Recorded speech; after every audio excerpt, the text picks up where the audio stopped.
por tu casa, dar una plática acerca de la importancia de escriturar en materia de inmuebles. Y es un tema que tiene que ver tanto para asuntos aquí en la Ciudad de México como para asuntos en cualquier lugar, en cualquier entidad federativa, ya que esto aplica en toda la República. Entonces, lo que yo he pensado que puede ser más útil para todos, les quiero hablar de manera más que jurídica, de una manera práctica, de la importancia que reviste el que todos tratemos de escriturar los inmuebles que vayamos adquiriendo. ¿Por qué la importancia de ello? Y que no solo lo dejemos en adquirir a través de contratos privados de compraventa, o a través de un poder, o a través de una cesión de derechos, o lo que se conoce como un traspaso, que seguramente ustedes han escuchado mucho.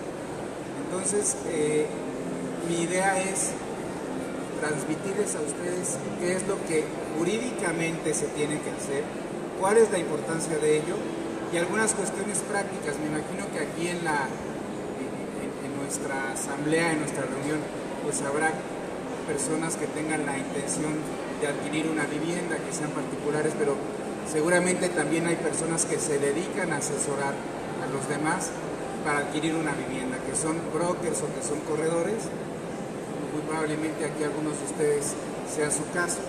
Entonces, mi intención es hablar de estos puntos a fin de que pueda ser útil y de que pueda ser ameno para todos nosotros.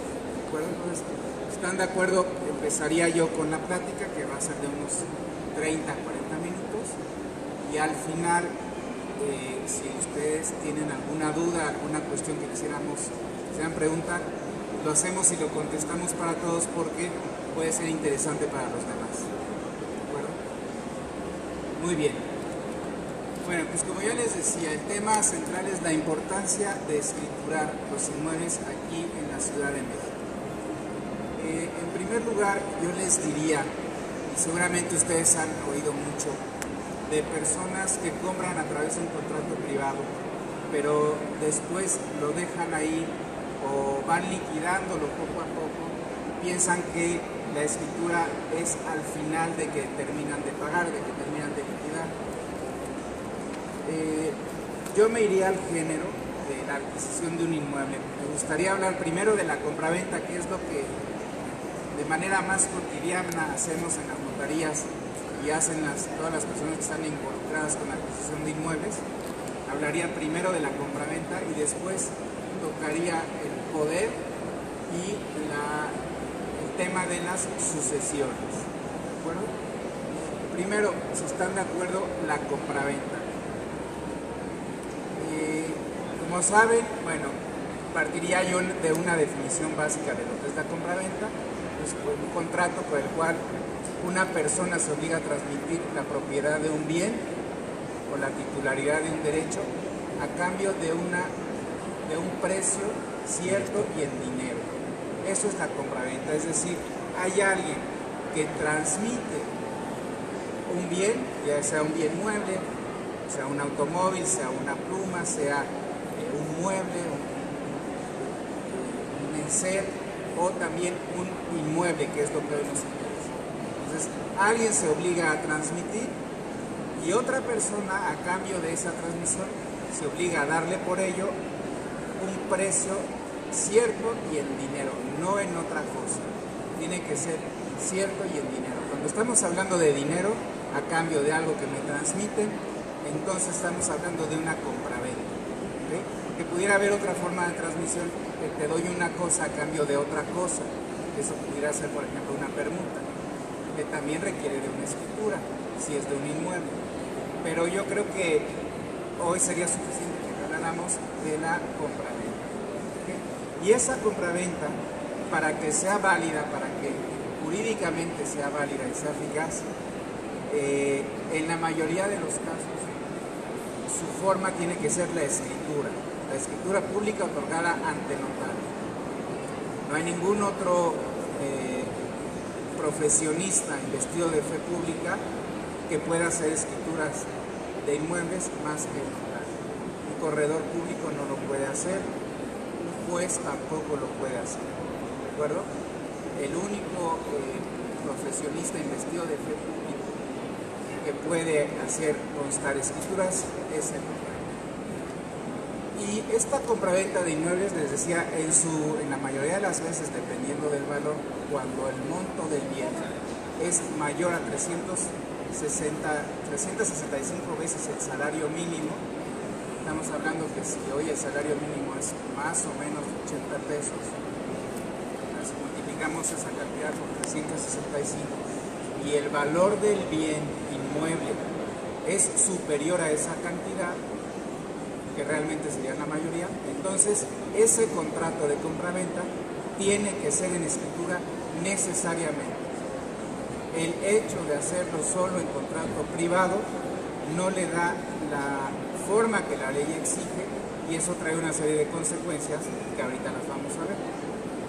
De hecho es el centro de esta plática, la importancia de otorgar la escritura. Entonces, partimos de la base de que cualquier operación de compraventa respecto de un inmueble que sea mayor a esta cantidad tiene que ser en escritura pública. ¿Okay? ¿Por qué? O sea, ¿cuál es la utilidad? ¿Cuál es la necesidad de hacerlo así? Es el único medio, la escritura, que le da al adquirente, al comprador, la seguridad de lo que está haciendo. ¿Por qué? Porque la escritura implica que al hacerla el notario, además de la asesoría y de la imparcialidad a la que el notario está obligado a dar a cualquier persona en cualquier asunto, la revisión del asunto en cuanto a sus antecedentes documentales como títulos de propiedad anteriores, boletas catastrales, situación registral, que es muy importante, y prelación registral, que esa solo se la puede dar el notario. Si nosotros hacemos un contrato privado de compraventa, no va a conllevar esta protección registral que se la da una escritura a través del notario. ¿Okay? ¿Cómo se hace la escritura? Bueno, la persona acude ante el notario, la parte vendedora y la parte compradora exhiben una serie de documentos. Aquí son más importantes los que exhiba la parte compradora. Tendría que exhibir su título de propiedad original, es decir, su escritura en la cual demuestra que él es propietario, su acta de matrimonio si cuando adquirió lo hizo estando casado, eso es muy importante, boletas predial y de agua, sobre todo las del último año, las que están corriendo, 2018, identificaciones oficiales con fotografía, tanto el vendedor y el comprador, y en cuanto a documentos de tipo administrativo y para otro tipo de efectos, CURP, cédula fiscal y demás. Pero ahorita me importa más el aspecto jurídico que el aspecto administrativo. Entonces, ya que la parte vendedora le exhibe al notario estos documentos, lo primero que el notario va a hacer, y de aquí viene la primera característica de la importancia que es la escritura del inmueble, es que el notario va a presentar un aviso al registro público de la propiedad del lugar en donde esté el inmueble, aquí en este caso sería de la Ciudad de México. El notario va a presentar un aviso que se llama aviso preventivo, en donde está advirtiendo al registro público de la propiedad que una persona va a vender su inmueble y alguien lo va a comprar. Ese aviso preventivo, que solo puede presentar el notario, nadie más lo puede presentar, al ser anotado en el registro público de la propiedad por los funcionarios de ahí, surte el efecto de que desde ese momento el inmueble queda reservado, queda apartado para la operación de compraventa que se va a hacer ante el notario. ¿De acuerdo? ¿Qué quiere decir que queda reservado, que queda apartado, que ya queda destinado a esa operación de compraventa que el notario ya advirtió? Quiere decir, bueno, en primer lugar es un aviso que tiene una vigencia, no podría ser de manera indefinida por el efecto que les voy a decir. La situación es que el inmueble queda reservado a esa operación y cualquiera que quisiera disponer de él, por ejemplo, si esta persona vendedora se lo quisiera vender a alguien más, o cualquiera que lo quisiera embargar, o cualquiera que lo quisiera hipotecar, no lo va a poder hacer por efectos de este aviso preventivo que ya fijó el notario y que nadie más lo puede dar. ¿Okay? Entonces es el primer, digamos, la primera consecuencia de importancia que tiene el que el asunto se haga en escrito. Muy importante. Este aviso preventivo, les decía, tiene una vigencia porque no puede quedar de manera indefinida por los efectos que conlleva. Yo no puedo avisar, como notario no puedo avisar, voy a hacer la operación de compraventa dentro de un año de este inmueble y ahí apártamelo para cuando yo lo necesite. No, eso no puede ser por los efectos que implica ese aviso. La duración de ese aviso, digamos, los efectos de ese aviso es de 60 días aquí en la Ciudad de México. Y en el Estado de México, por ser zona conurbada y estar ahora muy cerca de ahí, creo que es útil que lo veamos también. En el Estado de México la vigencia es de 6 meses. ¿Okay? Aquí en la Ciudad de México 60 días, en el Estado de México 6 meses. Entonces, ese es el primer efecto práctico que nos da el hacer la operación en escrito. ¿Okay? Además, les decía que le exigen al notario una serie de documentos como boletas predial y agua y acta de matrimonio. Primero hablaría yo del acta de matrimonio. ¿Por qué me interesa el acta de matrimonio? Es muy importante saber el estado civil que tenía la persona cuando adquirió el inmueble, o sea, la persona que hoy va a vender. Es muy importante saber qué estado civil tenía cuando adquirió el inmueble, porque si el estado civil fuera casado bajo un régimen de sociedad conyugal, a la venta tendría que estar compareciendo, además de él, la esposa o el esposo, según fuera el caso, el cónyuge, ¿de acuerdo? Porque por efectos de la sociedad conyugal que puede haber en su matrimonio, ese bien forma parte de la sociedad conyugal. Y para poder disponer de él, se necesita la conformidad de los dos. De ahí la importancia del acta de matrimonio de la parte vendedora. Ahora bien, si esa parte vendedora cuando compró, cuando adquirió, lo hizo soltero, no tiene mayor relevancia, puede él disponer de manera individual del inmueble, y si lo hizo casado bajo el régimen de separación de bienes, también lo puede disponer de él de manera individual, no necesita su cónyuge para poder disponer. ¿Okay? El único régimen que haría que compareciera también la esposa o el esposo es el de sociedad conyugal. Si cuando compró lo hizo bajo el régimen de sociedad conyugal. Bueno. Siguiente cuestión importante, les decía boletas predial y de agua. ¿Por qué son importantes? El notario va a solicitar para hacer la escritura, toda esta documentación es de manera previa, una constancia de adeudos para saber si el inmueble que se está vendiendo tiene adeudos o no los tiene en los últimos 5 años para acá. ¿Okay? Aquí en la Ciudad de México necesariamente para poder vender un inmueble, el inmueble tiene que estar al corriente en el pago de su predial y de su agua por lo menos de los últimos 5 años. ¿Okay? Salvo que la autoridad, por ejemplo, hubiera un adeudo de más tiempo, de 8 años o de 10, y ya lo hubiera requerido, entonces ese adeudo también tiene que ser liquidado. ¿Cómo sabemos que está requerido? En la misma constancia que pide el notario se le informa si son adeudos que están requeridos o no están requeridos. Al estar requeridos me refiero a que tenga una coacción de cobro por parte de la autoridad. ¿Okay? Y también el notario, como documento antecedente, va a pedir un avalúo comercial que lo necesita para la escritura, para determinar el valor del bien y para determinar varios aspectos fiscales que son importantes, como por ejemplo la base gravable para el impuesto de adquisición de inmuebles que se tiene que pagar y probablemente una base para liquidar el impuesto sobre la renta de adquisición de inmuebles que se pudiera generar. Esto es importante que lo diga para que lo tengan siempre en cuenta. El impuesto sobre la renta por adquisición de inmuebles, ¿cuándo se va a causar? Ese impuesto se causa cuando tengo un valor comercial en avalúo que es mayor al precio de la operación en más de un 10%. ¿Okay? Cuando tengo un avalúo superior en más de un 10% al precio de la operación, se causa un impuesto sobre la renta por adquisición, que es un impuesto del 20% del total de la diferencia entre un valor y otro. Es decir, es un impuesto muy fuerte. ¿Okay? Si el valor del avalúo es superior, pero no es superior en más de un 10%, a lo mejor en un 5% o en un 7%, entonces estamos dentro del margen de lo que se permite y no causaría esa renta por adquisición. ¿De acuerdo?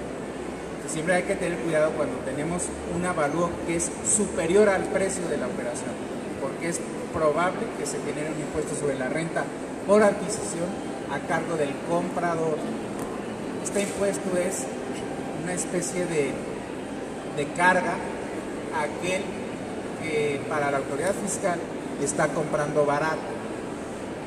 Y la autoridad fiscal dice, oye, estás comprando muy barato, para evitar eso, pues te cargo un impuesto. Porque si no todos declararíamos, yo compré en $1,000,000 cuando la verdad es que el inmueble vale 6 o 7 millones de pesos.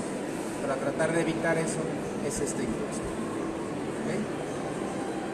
Y también en cuanto a la documentación previa estaría el certificado de zonificación de uso de suelo aquí en la Ciudad de México, y además en todo el país ya es obligatorio solicitarlo. El notario pide para saber a qué usos y a qué destinos se puede, valga la redundancia, se puede destinar el inmueble, para que la persona que lo está adquiriendo lo sepa y no vaya a ser que quiera adquirir un inmueble para destinarlo a poner una oficina y no va a poder porque el uso permitido es de casa-habitación, por ejemplo. Entonces es muy importante también esto checar. Muchos de los que estamos aquí, están aquí hoy conmigo, se dedican a la parte previa al notario, ¿no? La integración del expediente. Y me parece que es importante que lo sepan y que lo tengan en cuenta, porque esto, si ustedes desde inicio se lo piden a su cliente, la operación va a fluir de manera mucho más rápida y mucho más eficiente y segura para el que está adquiriendo y para el que está vendiendo. ¿Okay?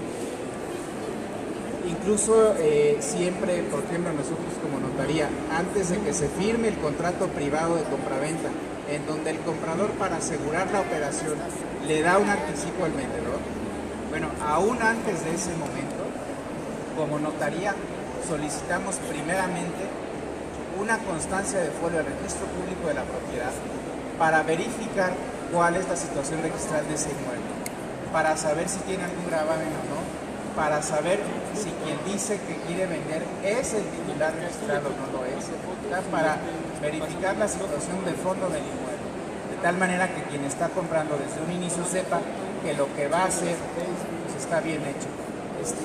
Muchas veces las personas, para hacer una compraventa de un inmueble, es una operación muy trascendente que implica pues, disponer del patrimonio de una persona o de una familia. Entonces se tiene que hacer con el mayor elemento de cuidado y de precaución para poder hacerlo. ¿Okay? También otro de los elementos de la parte vendedora que es importante ver y que seguramente a muchos de los que estamos aquí les llamaría la atención es la situación fiscal, qué es la importancia y qué documento le vamos a pedir al vendedor, porque si está vendiendo su casa habitación, es probable que esté exento del pago del impuesto sobre la renta por enajenación. Hoy en día, quien vende su casa habitación puede exentar hasta el monto equivalente a 700,000 UDIs, 700,000 unidades de inversión, que hoy más o menos son 4,800,000 pesos. 700,000 UDIs equivalen a eso, más o menos. Quiere decir que si el precio de la operación es hasta ese monto y es mi casa habitación y lo acredito con los documentos que me pide la ley, voy a quedar exento del impuesto sobre la renta por enajenación. Pero si estoy vendiendo un inmueble, aunque esté destinado a casa habitación, pero no es mi casa habitación, porque a lo mejor es de mi propiedad, pero yo no la habito, yo habito otra casa, a lo mejor esa que voy a vender la tengo desocupada o la tengo dada en arrendamiento o la tengo prestada a un familiar, etc. Entonces, en ese caso no exentaría el impuesto sobre la renta por enajenación. Ahí lo tendría que pagar, ¿de acuerdo? Es un requisito fundamental para poder exentar el que sea mi casa habitación que estoy vendiendo. Segundo requisito, que en los últimos 3 años no haya yo obtenido otra exención por ese motivo de enajenación de casa habitación durante los 3 años anteriores. ¿Okay? Y tercero y último, que compruebe que es mi casa habitación con los documentos que la ley pide. ¿Cuáles son? Son cartilla de elector a nombre del vendedor con la dirección del inmueble. Ese es un documento de los que me sirve para exentar. Número 2, puede ser estados de documentación bancaria o comercial a nombre del contribuyente o de su cónyuge o de sus hijos de los últimos 6 meses, de documentación de estados de cuenta de un banco o de, por ejemplo, de Sky, Cablevisión, American Express, todos esos pueden servir, pero tienen que estar a nombre del contribuyente. Y tercero, recibos de servicios de energía eléctrica, luz o telefonía fija, no celular, telefonía fija, a nombre del contribuyente. Y estos comprobantes de servicios deben de ser un recibo fiscal, es decir, debe ser un comprobante fiscal de pago de servicio. Debe de tener el CFDI que hoy se expide, ¿de acuerdo? Comprobante fiscal digital por internet, CFDI, que hoy se expide, es lo que debe de contener ese documento para que sea válido y el notario lo pueda utilizar y la persona pueda quedar exenta del pago del impuesto. ¿Okay? Con todos estos elementos, de manera general que les acabo de decir, es que el notario va a preparar la escritura y va a poder otorgar el contrato de compraventa que se requiere en escritura. Hay quien, luego en las notarías nos llega personas que dicen, en vez de hacer la compraventa o ya hice el contrato privado, le voy a dejar un poder a la persona que me está comprando, le firmo un poder y con eso ahí muere, yo ya le di el poder y que él escriture cuando él quiera.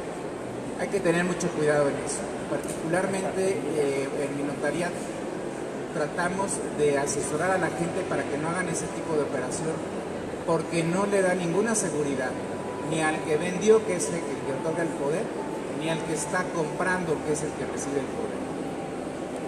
El hecho de dar un poder para actos de dominio limitado al inmueble que se está comprando y vendiendo, le faculta al comprador para hacer la escritura posteriormente, pues sí lo faculta, pero no le da la seguridad que le da tener su escritura de compraventa. Todos esos efectos que vimos del registro público de la propiedad, el hecho de que el inmueble ya está apartado para el comprador, no se dan a través del poder. ¿De acuerdo?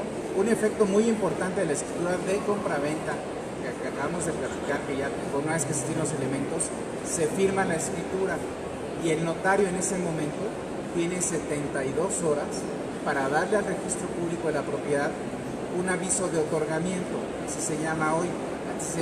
Antes se llamaba segundo aviso preventivo, hoy se llama aviso de otorgamiento. ¿Qué es ese aviso de otorgamiento? Pues el notario lo que hace es de nuevo acudir al registro público de la propiedad y decirle, oye, ¿te acuerdas que hace unos 30 días más o menos te di un primer aviso preventivo porque iba a hacer una operación de compraventa de tal inmueble y de tal persona?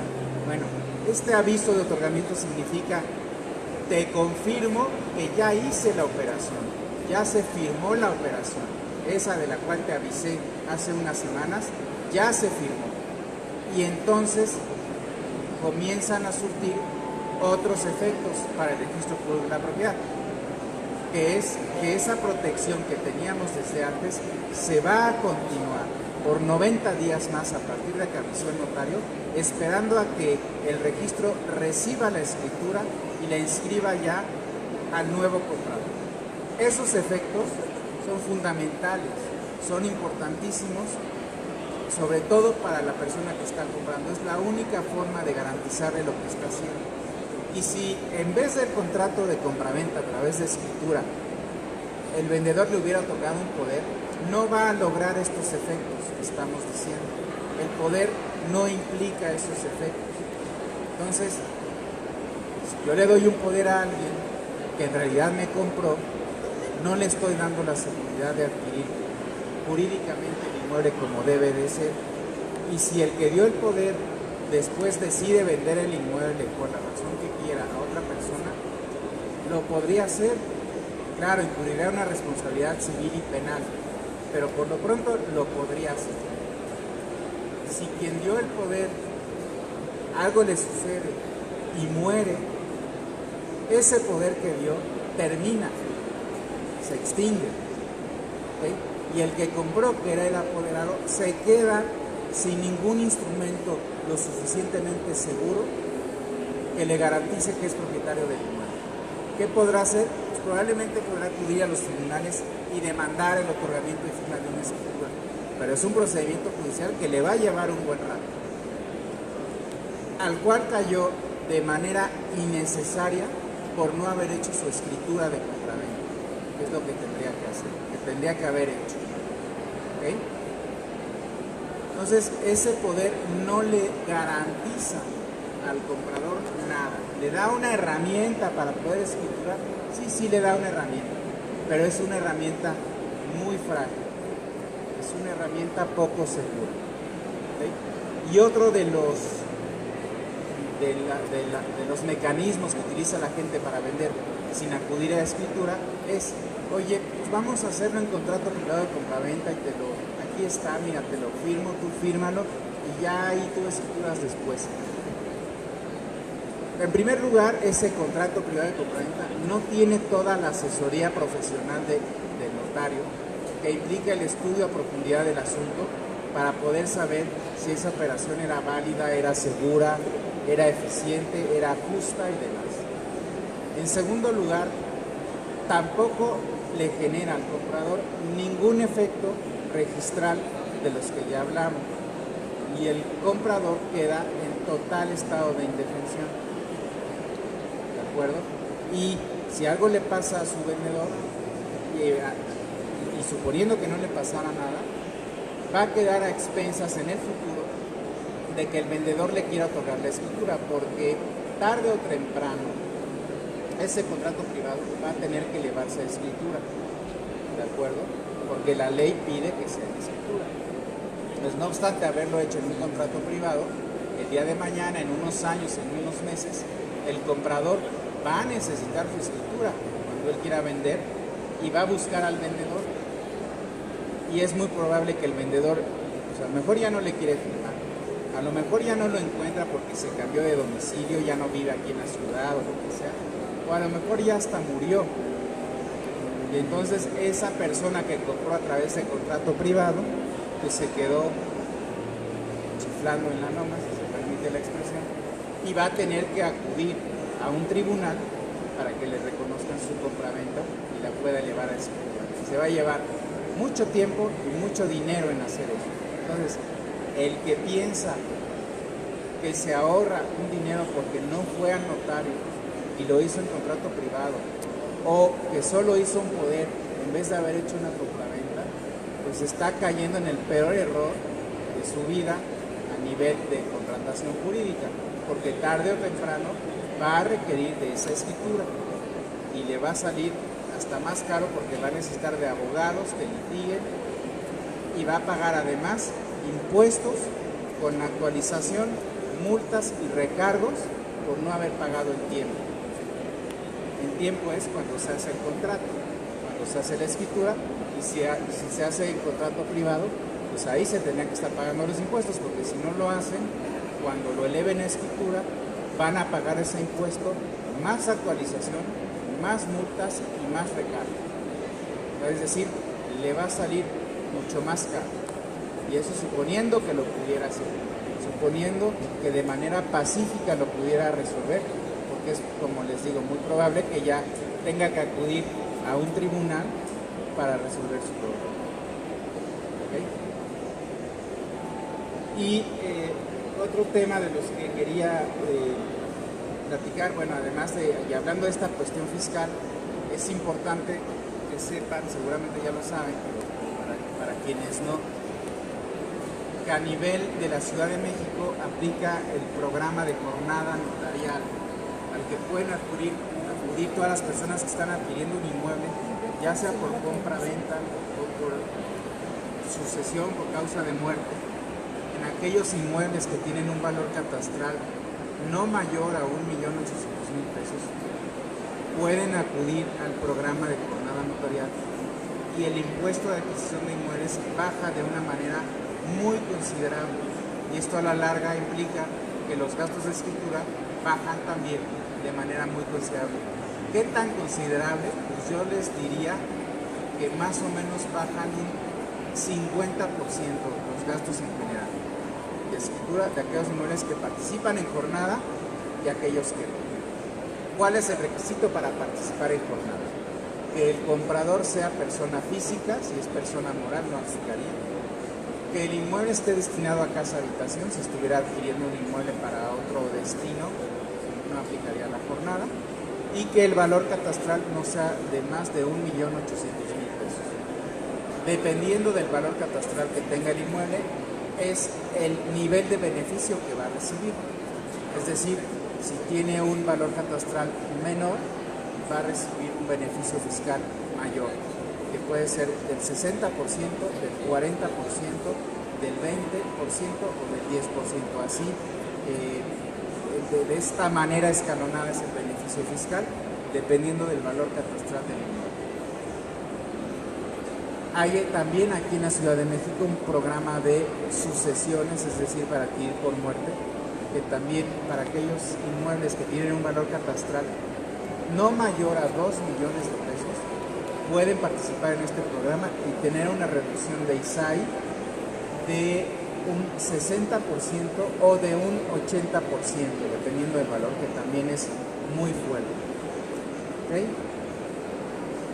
Y por último, ya para terminar, hay aquí en la Ciudad de México actualmente, como está regulado en el Código Fiscal de la Ciudad de México, todas las adquisiciones por muerte,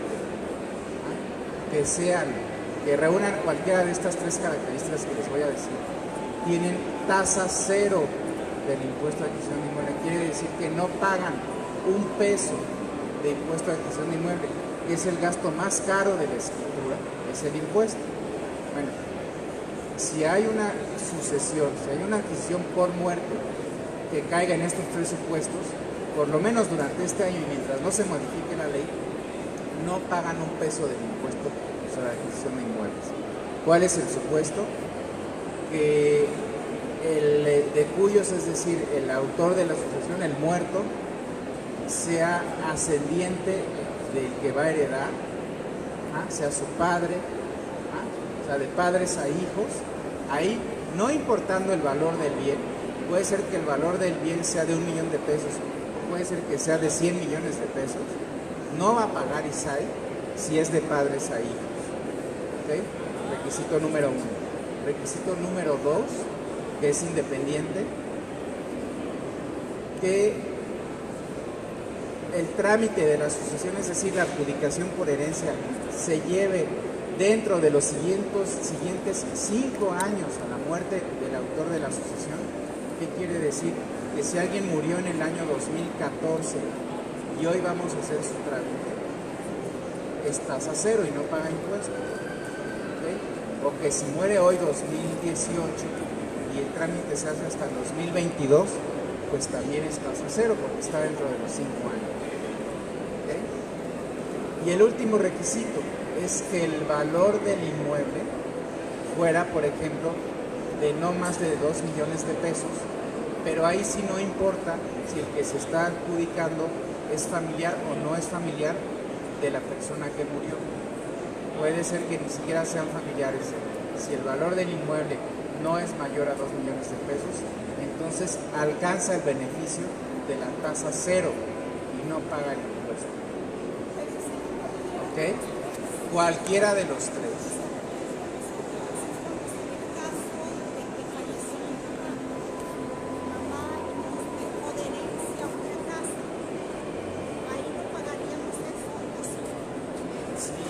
murió la mamá y van a adjudicarse los hijos, no pagarían el impuesto. Es tasa cero, porque es de padres a hijos. Es tasa cero. No, son 3 supuestos distintos. Y lo que la ley quiere es que se cumpla cualquiera de los 3, no los 3 de manera conjunta, sino cualquiera de los 3. Una persona puede estar en el supuesto de ser el familiar y no paga. Otra persona puede estar en el supuesto de los 5 años, pero no es familiar y tampoco paga. Y otra persona puede estar en el supuesto del valor de menos de 2 millones y tampoco es familiar, tampoco paga el impuesto. Es cualquiera de los 3 supuestos. No paga nada del impuesto de adquisición de inmuebles, que es el gasto más fuerte. No, al notario sí hay que pagar. Y derechos de registro y gastos, pero una escritura de estas tiene gastos entre el 6 y 7% del valor del inmueble.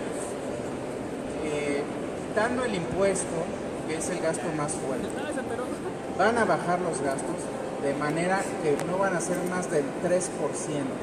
En vez de ser entre el 6 y el 7, se van a diluir a ser entre el 3 y el 7%. Es muchísimo. Es muchísimo. Entonces, creo que hay que aprovechar esa situación. Bueno, pues, por mi parte, quedaría concluida la exposición.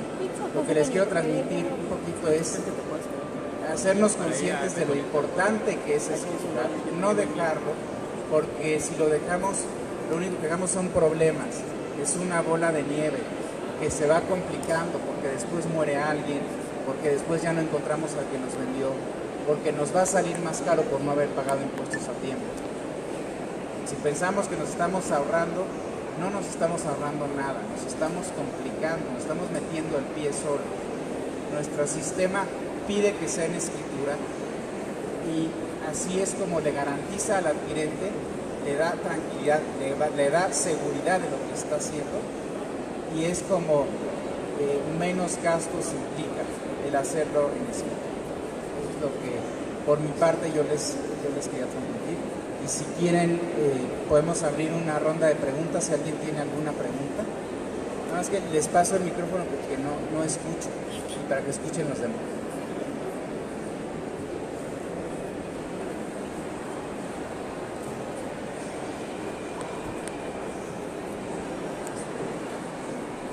¿Qué porcentaje es el que tiene destinado a escriturar el valor de los bienes? ¿Sí? ¿De qué porcentaje es el que se debe se destina del valor del inmueble para escriturar? Más o menos, si no se va a ir a... Sí, bueno, me preguntan qué porcentaje debemos de considerar para los gastos de la escritura. Más o menos aquí en la Ciudad de México un 6%, ¿de acuerdo? Un 6%, puede ser un poquito más, un poco menos, dependiendo del valor que tenga el bien, porque si el bien vale más, el porcentaje va a ser menor, si el bien vale menos, el porcentaje va a ser mayor, porque hay muchos gastos que son fijos, pero debe de ser entre un 6 y 7% en una situación normal, considerar para gastos de escritura. Si la operación es susceptible de beneficio de jornada notarial o de programa de sucesiones, esos gastos bajan muchísimo. Yo les diría que si caen en ese supuesto, los gastos van a ser entre un 3-4%. ¿Okay?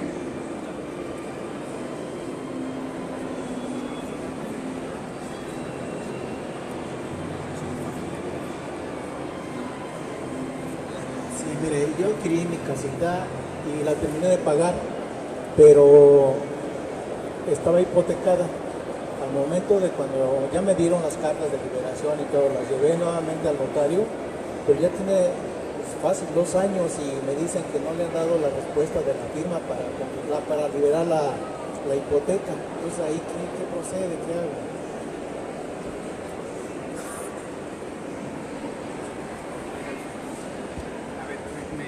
Me consultan de de una adquisición de compraventa que se hizo hace años a través de un crédito. Ese crédito ya se liquidó y ahora hay que cancelar esa hipoteca. Seguramente, bueno, el procedimiento normal, no sé si fue crédito bancario o con qué institución. Yo la adquirí con una inmobiliaria, fue la que yo le pagué. Ella, no sé, después me vendió esa parte y ya se fue perdiendo aquella cartera. Entonces, no sé si haya sido ese problema. Puede ser. Bueno, habría que analizar el punto en particular, porque más que haber sido un crédito bancario, por lo que usted me dice, fue un financiamiento, a lo mejor fue comprando en abonos a una inmobiliaria. No sé si haya sido ese puesto. Si fuera... Fue un pago mensual. Fue un pago mensual. Y después liquidé, pero ya de ahí ya se cerró todo. Sí. Me dieron las cartas de liquidación, se lo llevé al notario, pero el notario es el que no me ha respondido. Bueno, es que aquí hay que distinguir si fue crédito bancario o no lo fue. Normalmente si es un crédito bancario, el acreedor, el deudor que ya liquidó su crédito le pide al banco que gire una carta de instrucciones al notario pidiendo que se prepare la escritura de cancelación de hipoteca.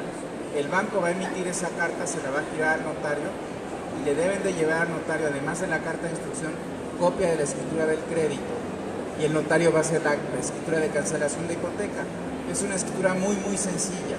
Simplemente es que el banco reconoce que ya se le pagó y cancela la hipoteca. Su costo es muy bajo, alrededor de 6,000 pesos.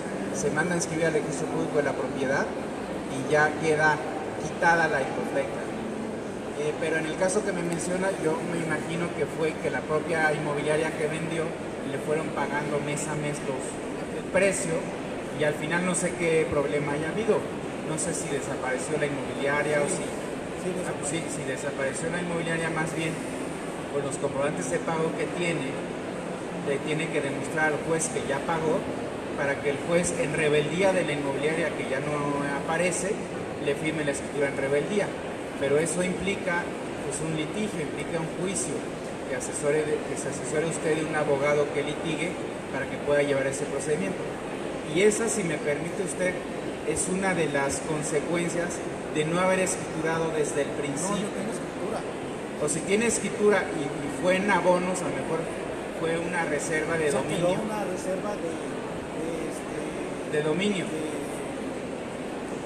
Quedó una parte hipotecada. O sea, no toda, en la escritura dice que existe una parte hipotecada.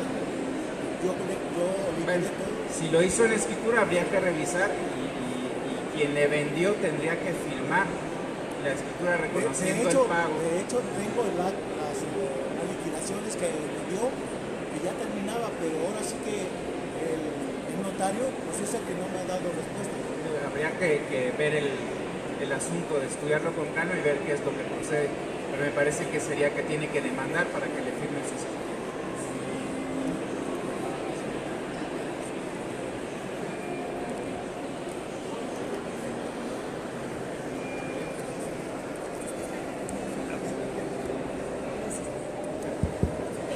¿Lo del programa de sucesión es nada más por este año o es constante?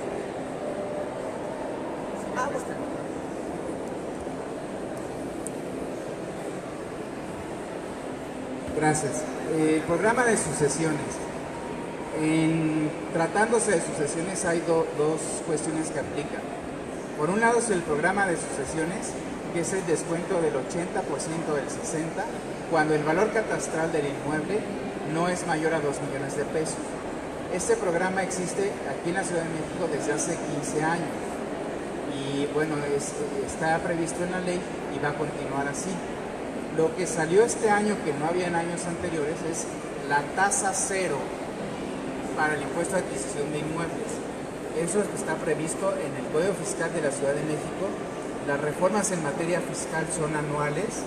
Esta reforma es del 31 de diciembre del año pasado, vigente para este año, y hoy está vigente mientras la Asamblea Legislativa de la Ciudad de México no lo modifique. No sabemos si lo va a modificar en diciembre, que es cuando normalmente hay reformas de tipo fiscal, o lo pudiera modificar antes, lo cual lo dudo mucho porque ahorita ni siquiera hay asamblea. Pero son programas que están en ley y que con las reformas fiscales de cada año pueden ser modificados. que aprovecharlo, claro.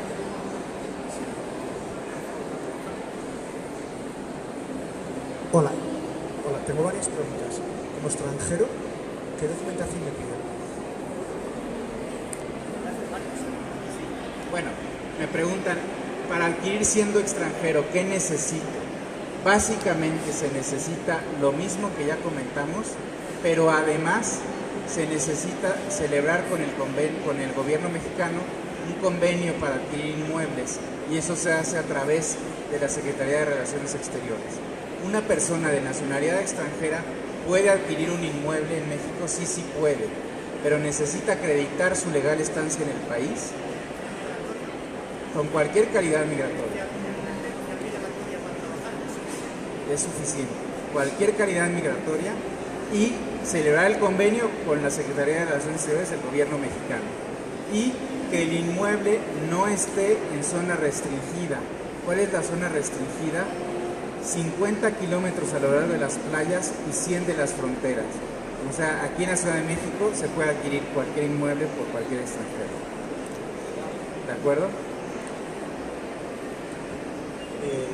Te hago dos preguntas seguidas, ya vamos con el micrófono. La cancelación de la hipoteca, ¿qué coste tiene aproximadamente? Antes has dicho un 6 o un 8% para la escritura de compraventa. La cancelación, ¿qué coste tiene? Y si interesa hacer dos escrituras, una por el departamento y otra por el estacionamiento o por los cajones de estacionamiento, o una conjunta. Primero, la escritura de cancelación de hipoteca, ¿qué costo tiene? Como decía hace un momento, es un costo muy bajo. Únicamente se pagan derechos de registro público, que hoy son 1,800 pesos, más los honorarios del notario, que son aproximadamente 4,000 pesos más IVA. Quiere decir que una escritura de cancelación de hipoteca van a ser unos 6-7 mil pesos en total. Es un costo bajo, y lo único que se necesita es la carta de instrucción del banco y copia de la escritura del crédito. El único que lo firma es el representante del banco, y de ahí se manda a inscribir al registro, y eso es todo. Y se inscribe en el registro público de la propiedad. Sí se inscribe. Si se inscribe, parte de ese dinero es para pagar esos derechos. ¿Okay? Y luego, si puedo escriturar el departamento y los cajones, eso depende de cómo se haya hecho la escritura de condominio del inmueble en donde yo voy a comprar. Hoy lo que se acostumbra mucho es que el departamento, bueno, es un inmueble jurídicamente, y los cajones de estacionamiento forman parte del área común del edificio y se asigna su uso de manera exclusiva a quien va comprando el inmueble. Ese uso lo asigna el desarrollador, el dueño del inmueble, lo va asignando a cada departamento, y ya posteriormente es inseparable a ese departamento. Es decir, se tiene que escriturar todo junto.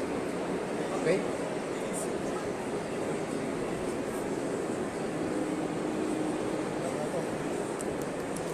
Buenas tardes. Una consulta. Cuando ya tienes una resolución de un juez, ¿qué tan complicado es poder escriturar? ¿Cuál sería el proceso?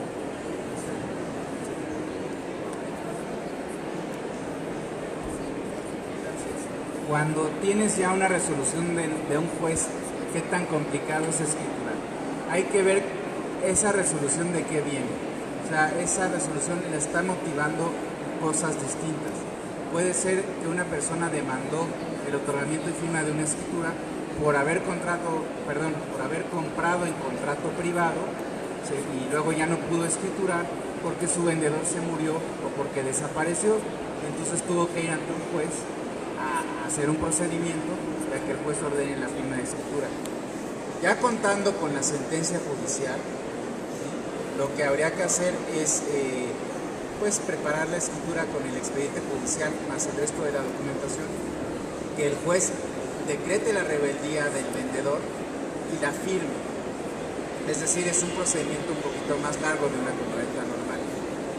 Sobre todo, pues debemos de contar con las constancias judiciales necesarias para poderlo hacer. ¿Okay? Eso sería en caso de compraventa. Hay otros motivos por los que se puede ir con un juez: una adjudicación por remate, por no haber pagado un crédito, por haber incumplido en una hipoteca, y eso lleva a otra serie de situaciones, de notificaciones, de diligencias. Pero si fuera una compraventa, pues si ya lo resolvió el juez y ya hay sentencia, nada más es pedir que el expediente judicial se le turne al notario para que pueda preparar la escritura.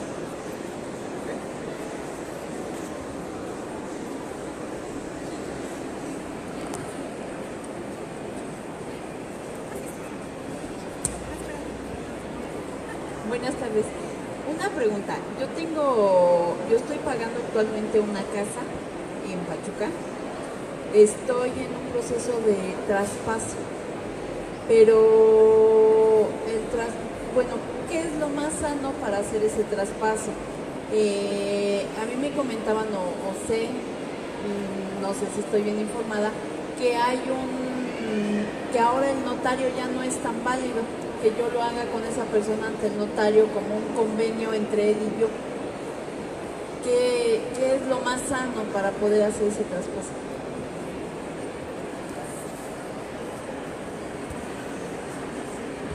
Gracias. Bueno, lo más sano, lo más seguro siempre es ir al notario. Ese consejo de que no vaya al notario y hágalo de manera privada es un mal consejo. La única forma de transmitir los inmuebles de manera válida es a través de la escritura. Para eso se necesita de un notario. El traspaso, ¿qué es en el fondo? Jurídicamente, el traspaso como tal no existe. Lo que existe es una cesión de una deuda. A lo mejor usted compró a través de un crédito y hoy quiere vender y dice, bueno, pues tú quédate con la deuda, te quedas con el inmueble y sigues pagando. Eso es lo que debe de estar pasando. Y eso se llama cesión de deuda, que sí existe. Y para hacer una cesión de deuda se necesita el consentimiento del acreedor, o sea, de la persona a la que se le debe el dinero, que lo autorice, y todo se documenta con el notario y queda sustituida la deuda a través de una escritura, y entonces todos quedan asegurados. Hoy existe la ley de transparencia y de fomento en el crédito garantizado, y esa ley prevé la cesión de la deuda.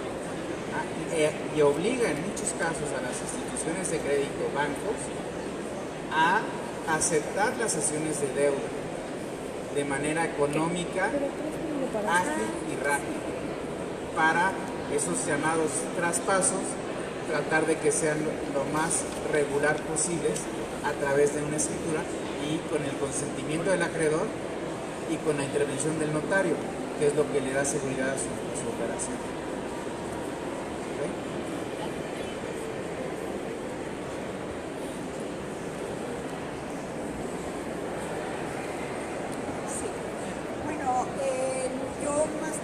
Quiero exhortar a todo el mundo que por favor ponga en regla sus propiedades, porque tengo de cerca unos vecinos que están en pésimas condiciones.